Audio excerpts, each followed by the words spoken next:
మీలాంటి వాళ్ళని చూసి భయపడేది, గొడవలంటే మూసుకొని కూర్చునేది మాకేదన్నా అవుతుందని కాదు, మా అనుకున్న వాళ్ళకేదన్నా అవుతుందన్న చిన్న భయంతో. అదే వాళ్ళకేమన్నా అవుతే అప్పుడు మీకు కనపడేది భయం కాదు, దానమ్మ మగుడు.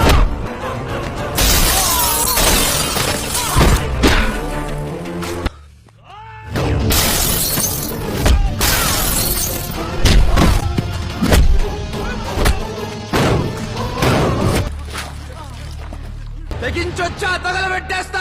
చంపింది నేనా? నేను ఇక్కడ సమాధానం చెప్పాల్సింది ఒక్కరికే. ఫ్యామిలీ అంటున్నావు, మీ నాన్న చెయ్యి మాత్రమే పోయింది, నా కొడుకు తలే పోయింది. పొట్టి మొండాన్ని తగలబెట్టే వారం అంటే వారమే టైం. ఆ లోపు నా కొడుకుని ఎవరైతే చంపారో వాళ్ళందరి చావుల్ని నేను చూడాలి.